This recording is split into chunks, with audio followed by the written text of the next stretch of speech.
Antes de mergulhar nessa história incrível, considere se inscrever no canal e ativar o sininho. Aqui, cada história tem algo a dizer. E você não vai querer perder nenhuma. Menino negro acusa juiz de você é um assassino. Tribunal permanece sem palavras. Na cidade de Montefermeio, uma pequena cidade marcada por séculos de lutas sociais, revoltas e compromissos, a história da cidade era muito mais do que um simples tecido de fatos históricos.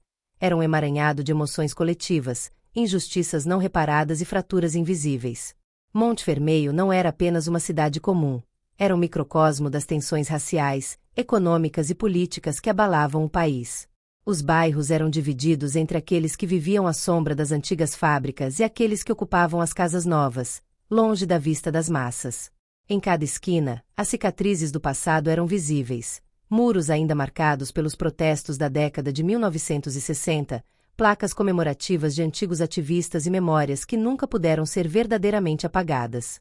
Foi nessa cidade complexa e fragmentada que um julgamento aconteceria, um julgamento que traria à tona verdades há muito enterradas, não apenas sobre o assassinato de um homem, mas também sobre as profundezas obscuras do próprio sistema de justiça.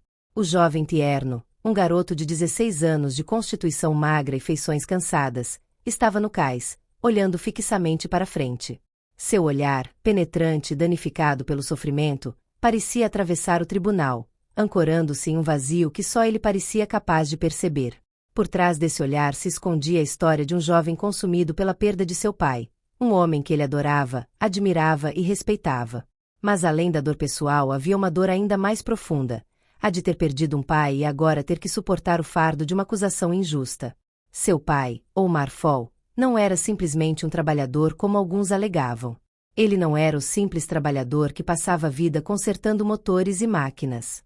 Omar Fall era um homem comprometido, um ativista dos direitos civis que lutou contra a discriminação racial e social durante toda a sua vida.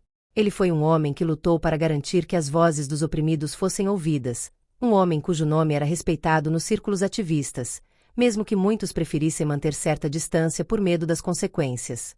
Um ano atrás, Omar foi encontrado morto em seu apartamento, aparentemente vítima de um simples roubo que deu errado. Mas Tierno sabia que não era esse o caso. Ele não acreditou na explicação da polícia desde o início.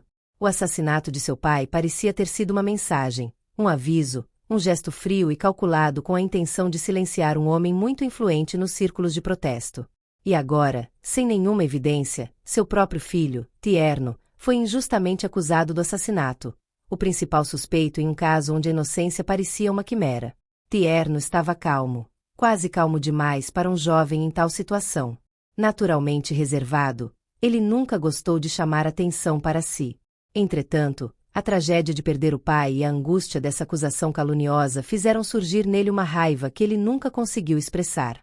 Uma profunda sensação de tristeza e frustração borbulhava sob sua superfície de aparente calma. Ele ainda não teve a chance de lamentar a morte do pai, porque o mundo parecia já ter decidido seu destino antes mesmo que ele pudesse entender o que estava acontecendo. Ele não tinha tempo para lamentar, pois a máquina judicial estava em movimento, esmagando-o sem a menor compaixão. O tribunal, lotado de espectadores que tinham vindo assistir ao julgamento, era um lugar tenso. A acusação era forte, mas as evidências eram inexistentes. Todas as testemunhas, mesmo aquelas que pareciam estar a favor de Tierno, foram incapazes de fornecer provas materiais para provar sua inocência. O promotor, determinado a fazer do julgamento um exemplo, construiu uma história na qual Tierno era o culpado ideal, um jovem traumatizado pela morte do pai, que buscava escapar da verdade manipulando os fatos. A juíza Laurence Dupont, uma figura imponente, estava sentada em seu banco, seu olhar severo examinando cada movimento na sala.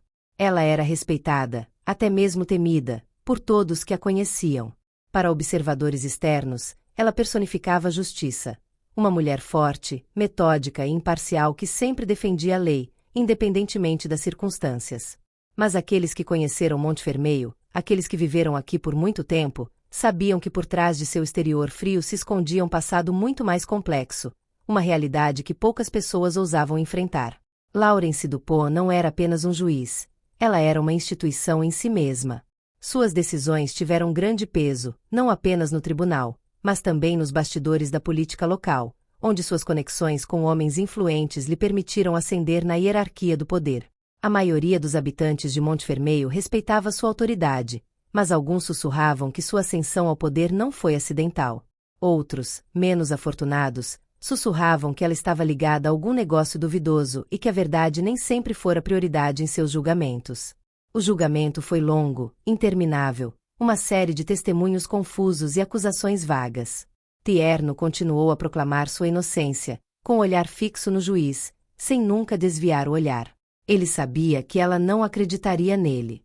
Ela parecia uma montanha inabalável, mas Tierno sentiu uma fraqueza oculta nela, uma rachadura em sua armadura, um passado que ela não queria ver ressurgir.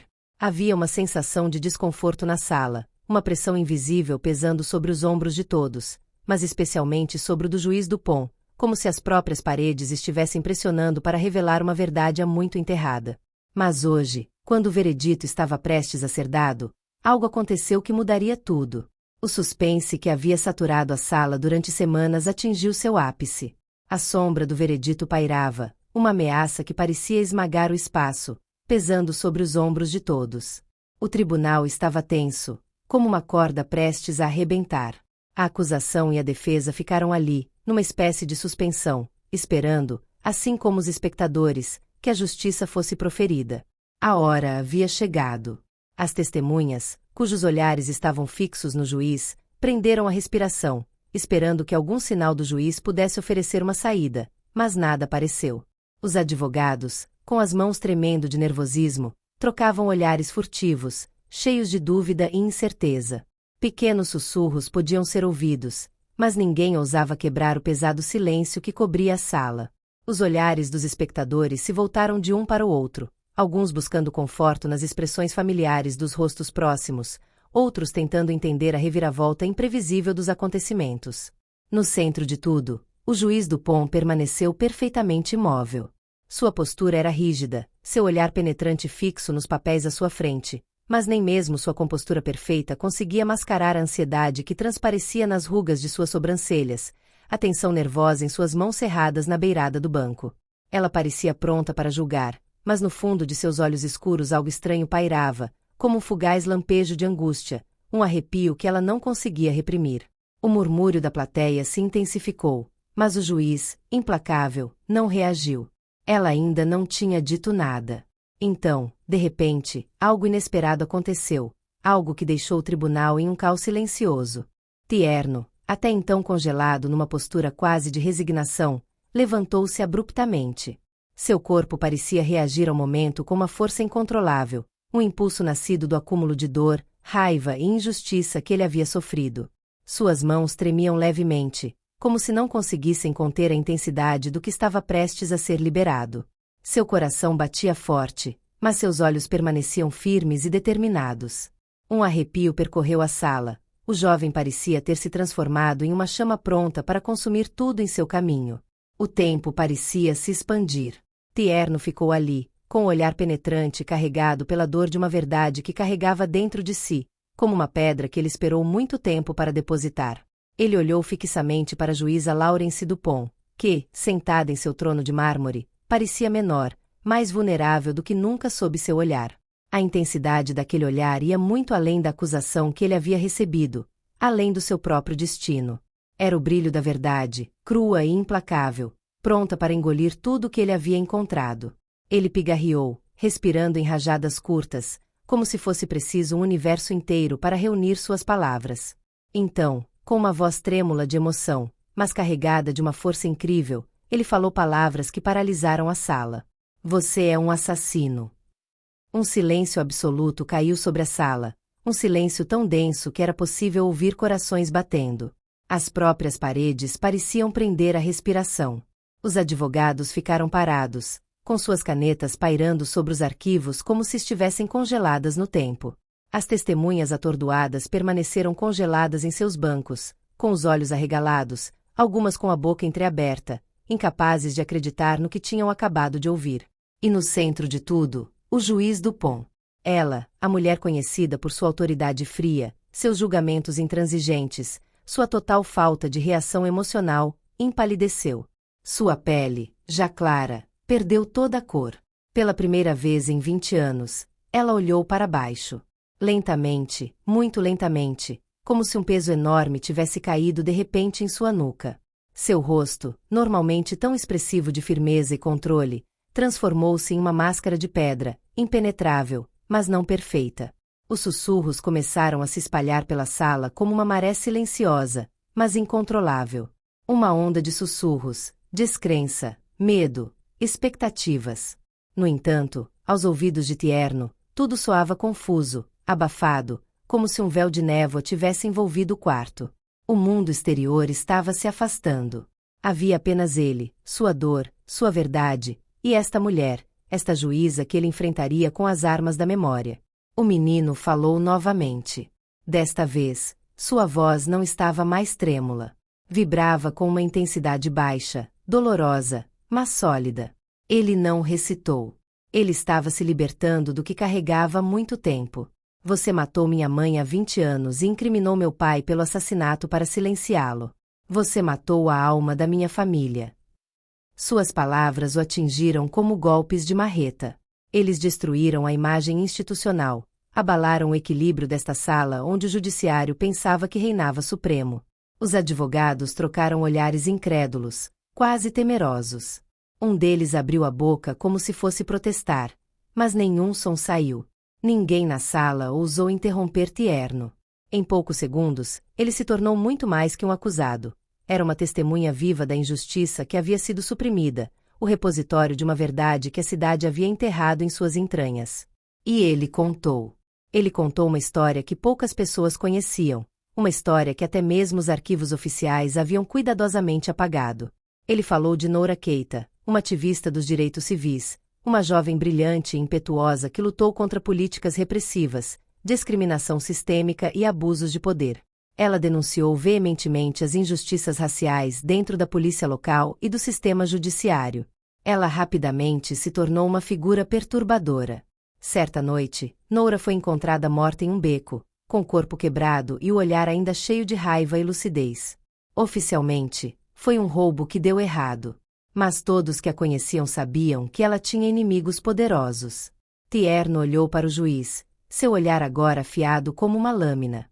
O que as pessoas não sabem é que você estava no comando desta investigação. Você encerrou o caso.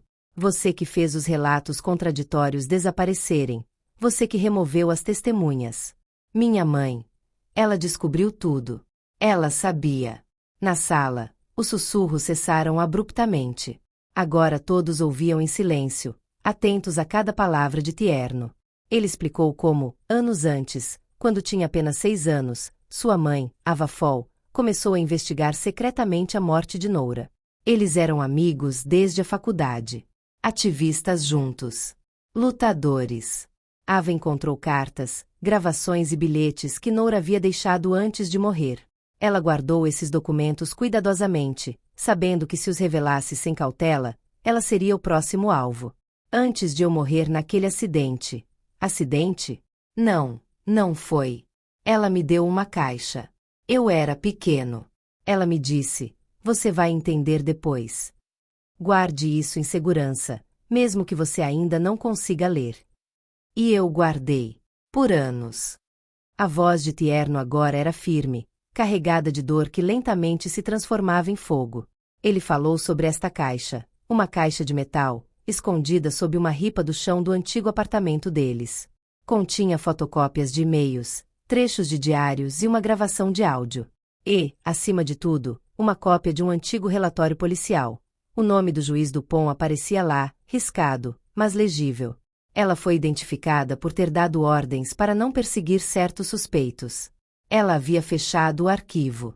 Tierno também revelou que uma carta, escrita pela mão de Noura, denunciava especificamente o juiz como estando no centro de uma rede de manipulação destinada a proteger certos membros influentes da administração local. E foi aí que tudo fez sentido. Após a morte de Noura, a mãe de Tierno passou a ser vista como uma ameaça. Ela foi seguida, intimidada e, finalmente, seu veículo foi atingido por um veículo pesado cujo motorista nunca foi encontrado. Oficialmente, um acidente. Mas Tierno, juntando as peças anos depois, entendeu. Você destruiu nossa família para proteger sua carreira. Manchou o nome do meu pai, o homem mais justo que já conheci. Roubou minha mãe. E achou que ninguém falaria? Que eu ficaria em silêncio? Cada palavra ecoava pela sala como um tambor de guerra. O juiz continuou sem falar. Ela não olhou mais para cima. Ela estava fora de controle. O jovem Tierno, sem saber na época, era filho de uma mulher que ousou desafiar a instituição. Uma mulher que, ao buscar a verdade, pagou o preço máximo. Seu pai, destruído pela dor e falsamente acusado, nunca teve forças para lutar. Ele morreu na vergonha que só a justiça dos homens havia fabricado. Mas seu filho nunca parou de procurar. E agora ele revelou tudo. Este julgamento, que deveria condená-lo, tornou-se seu próprio tribunal. O choque na sala era palpável, quase físico, como uma onda invisível que atravessava os bancos, batia nas paredes e penetrava na pele de todos. Um frio estranho se instalou no local, como se o sopro da verdade tivesse congelado a atmosfera. O juiz Laurence Dupont, até então um símbolo de autoridade, rigor e inflexibilidade, de repente parecia frágil, humano e terrivelmente vulnerável. Sentada, ela não se moveu mais. Seus olhos, normalmente aguçados e calculistas, estavam fixos em um ponto invisível à sua frente. Seu rosto estava pálido, quase como cera, como de uma estátua prestes a se despedaçar. Era como se ela tivesse acabado de ver um fantasma, mas esse fantasma tinha um nome, uma história, um olhar ardendo em lágrimas. Tierno. Ela tentou se levantar, mecanicamente, instintivamente, como se quisesse retomar o controle da situação, mas suas pernas tremiam sob o manto negro do judiciário. Suas mãos agarraram os braços da cadeira, mas ela não encontrou forças nem coragem para responder. Sua boca mal se abriu e nenhuma palavra saiu de seus lábios. Na sala, os policiais trocaram olhares preocupados. A lealdade deles estava sendo testada. O que fazer quando a própria lei está falhando? O que fazer quando aquela que deveria representar a justiça é acusada publicamente de ser o monstro que ela alegava estar combatendo?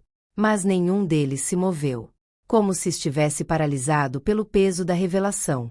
Tierno ficou ali, sem fôlego, com lágrimas nos olhos.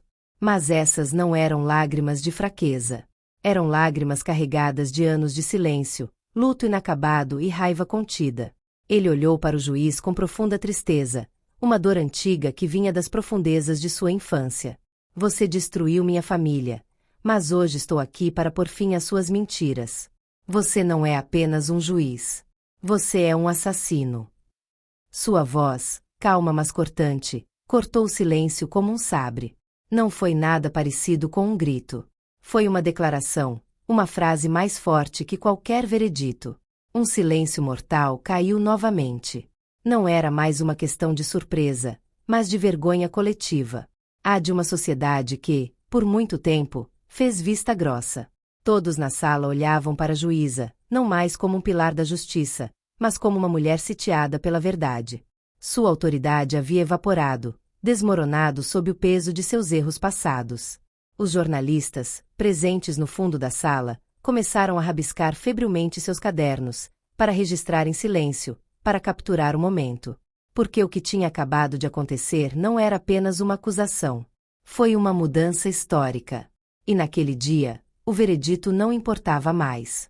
Porque a sentença mais pesada tinha acabado de ser pronunciada por um garoto de 16 anos. Não foi uma sentença de prisão. Foi a perda de uma máscara. A queda de uma antiga mentira. O fim de uma era. Poucos dias depois, sob pressão da opinião pública, as provas apresentadas por Tierno e seus apoiadores foram examinadas. Jornalistas investigativos assumiram o caso. O Ministério Público, obrigado a reagir, abriu uma investigação. A juíza Dupont foi suspensa de suas funções e acusada de obstrução da justiça, ocultação de provas e participação indireta em homicídio. Um choque nacional.